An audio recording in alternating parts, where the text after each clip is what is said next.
ഡ്രൈവിംഗിനിടെ social മീഡിയയിൽ live streaming നടത്തിയ യുവാവ് അബുദാബിയിൽ അറസ്റ്റിലായി. ലൈവിനിടെ അപകടകരമായി കുതിക്കുന്ന ഇദ്ദേഹത്തിന്റെ വാഹനത്തിന്റെ വീഡിയോ ദൃശ്യങ്ങളും പോലീസ് പുറത്തുവിട്ടു.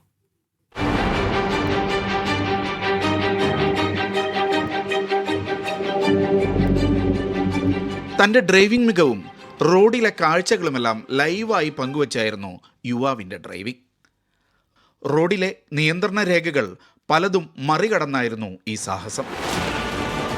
എന്നാൽ തൻ്റെ ഫ്രണ്ട് ലിസ്റ്റിലുള്ള കാഴ്ചക്കാർ മാത്രമല്ല, അബുദാബി പോലീസിന്റെ ക്യാമറ കണ്ണുകളും ലൈവായി തന്നെ നിരീക്ഷിക്കുന്നുണ്ടെന്ന കാര്യം ഇദ്ദേഹം ഓർത്തില്ല. സ്വന്തം ജീവനും മറ്റുള്ളവരുടെ ജീവനും അപകടത്തിലാകുന്ന വിധം വാഹനം ഓടിച്ചതിന് ലൈവ് വീഡിയോയിൽ തിളങ്ങിയ ഡ്രൈവർ കൈയോടെ പിടിയിലായി. വലിയ അപകടങ്ങൾക്ക് കാരണമാകുന്നതാണ് ഇയാളുടെ പ്രവൃത്തിയെന്ന് അബുദാബി പോലീസ് ചൂണ്ടിക്കാട്ടി. സോഷ്യൽ മീഡിയയിൽ സജീവമാകാനുള്ള ഇടമല്ല ഡ്രൈവിംഗ് സീറ്റ് എന്ന് ഓർമ്മിപ്പിച്ച പോലീസ് ഇത്തരം പ്രവണതകൾക്കെതിരെ വിട്ടുവീഴ്ചയില്ലാത്ത നടപടി സ്വീകരിക്കുമെന്നും മുന്നറിയിപ്പ് നൽകി. Media 1 Abu Dhabi.